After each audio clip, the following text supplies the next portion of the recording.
do you think the Trey Lance offense will differ structurally from the Jimmy Garoppolo offense? Obviously, there will be lots of similarities, but I think there's going to be some serious differences. Yeah, I think. Well, first of all, there's going to be more passes down the field. I think they're going to challenge down Shot the field plays and outside the numbers. Yes.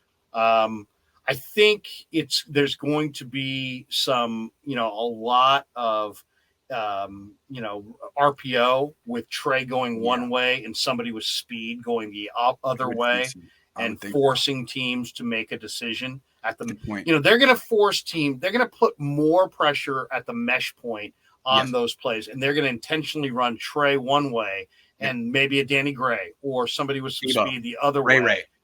Ray. Debo. I think Ray might be actually a key figure for them. Yes. But I think you're going to see more of that, hold the mesh point, freeze the linebackers. I think it opens up a level of creativity for Kyle that goes far beyond what we've seen thus far. I think he will have a wide array of different ways to make you change your eye level and confuse you and those kinds of things. And I think he's great at it. Two things. One, the return to play action. Jimmy nixed it from the playbook. He was just like, I don't do that. I don't want to turn my back. And the only time they would do play action was when he was already in the shotgun. He didn't have to turn his back to the defense, which makes it way less effective. The whole idea is to get the linebackers to run up, right? How do you do that? You turn your back to the defense. So anyway, we're going to see that come back because Trey Lance does that really well.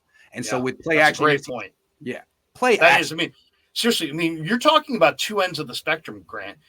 Literally, when Jimmy turned his back to the field, when he turned back to the coverage, it was like he was seeing it for the first time.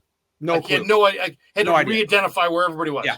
It was like a total fish out of water. And so, as you said, they only went play action on from the shotgun, and so he didn't have that same. Where if you watched Lance gathers himself at the mesh point and he carries out the ball fakes. He fooled the TV. Go back to the Texan game. He fooled the TV film guy on two of those plays where they're like, they thought the ball was with the running back and Trey still had it. Okay. He really is an outstanding ball. His ball skills as far as his play action fake game is strong. And that's because he ran that at North Dakota State. So I think you're absolutely right. You're going to see a lot more standard play action pass. Yeah. And look, Kyle has one of the greatest offenses of all time. That 2016 Atlanta offense is statistically one of the greatest offenses of all time. To me, what made it special was play action. Julio Jones, Matt Ryan, they were great at it. They huge plays off of play action. Jimmy is and that's why I never understood why Kyle wanted this dude. He doesn't want to do it. He wants to play in the New England system where he stands in the shotgun and throws checkdowns all freaking day. He thinks he's Tom Brady. He's not Tom Brady. He can't read a defense. I don't get it. But anyway, so yeah, we're getting play action back, but I think there's another structural difference. With Jimmy, they would run a lot out of under center formations, even though he didn't do play action. You knew a run was coming if he was under center, but it was 2-1 under center to shotgun. I think we're going to see a flip. I think we're going to see 2-1 shotgun to under center runs. And that's why you're seeing running backs like Trey Sermon and TDP, guys who run inside zone all freaking day. It's going to become much more of an inside zone team than an outside zone team is what I think. It's going to be a zone read team. They're going to leverage Trey Lance's rushing a lot, as they freaking should. He could still do the under center stuff, but it's going to be inverted the ratio, I think. I also think that you're going to see dash left, dash right, get the quarterback out of the pocket, and then let him throw on the run.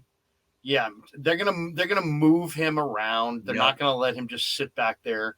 And then I think they're gonna look for mechanisms in the offense, Grant, to force the ball out of his hands, because the one thing with Trey is that he held the ball too long, a very long time. And that now I think they're going to want to give him some defined reads, some half field reads, so that they can get him on tempo, get him playing at a faster tempo, and get the ball coming out in a rhythm.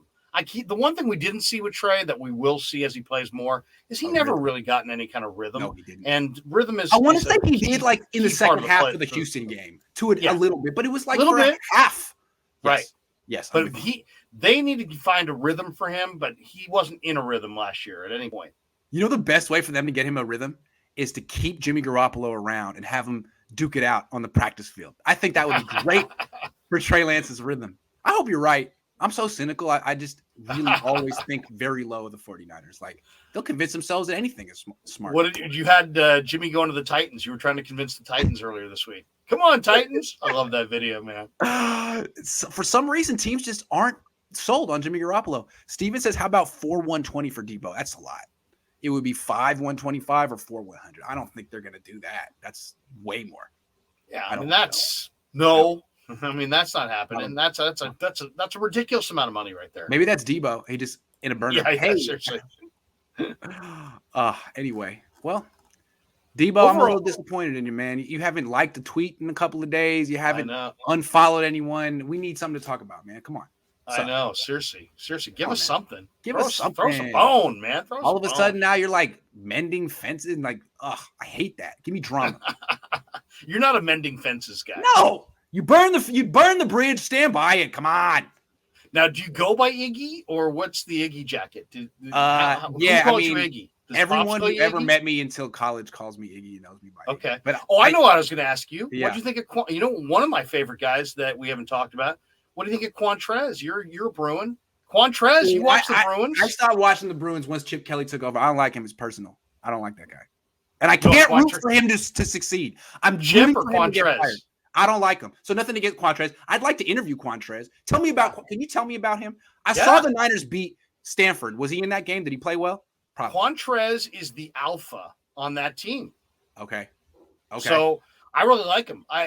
He doesn't have. He's one of these guys doesn't have great measurables. 40 time. Is he a corner? Is he a safety? What he is a hitter, and he was a leader back there, and he got him lined up correctly. And you could tell. I mean, guys really responded to him. So he might be a special teamer. He might be a nickelback. He might be a coverage safety. But as an undrafted player, I mean, he plays faster 24. Than those times. So 24. Okay, I remember this kid. He wore 24. Yep. He's 20. I took my wife to the Stanford UCLA game because we both went to UCLA and she likes watching. It's like we're back in college, you know what I mean? And we're like going to anyway. So we went to the game and we got good tickets. We were sitting almost not the great. We were right on like it was a night game, right? It was dusk. Okay. And we were like right next to the freaking UCLA sideline. Like we were way too low. We almost couldn't see the field. But I could see the players talking. I'd never been in that angle before. And when the defense was on the sideline, 24 was comporting himself like a pro. He was talking to everyone and he was keeping morale up. And there were moments where they were losing the stand. He was clearly the alpha. And I was like, this guy, leader. Interesting. And I just thought everyone on UCLA is probably trash because we always lose. And I was like, at least he's acting like a pro. Well, good thing. You're a good player, man. I don't know. UCLA was impressive in that game. We were. We had the tight end and that wide receiver guy. Tight end. The wide receiver is pretty good. Kyle Phillips, white dude. Yeah, he's pretty good. He's like a Renfro. And don't sleep on Ogbania, that Otito. He's good. Kelly's a decent college coach. Maybe I'll give him that. Maybe we call Murph and have a big UCLA party. Yeah, I like DTR. Everyone's talking about that Stanford quarterback as being something special. I was not impressed with him. No. What is the deal there? No. I saw a mock draft. They had him top 10 next year. Like, what? Are you kidding? No.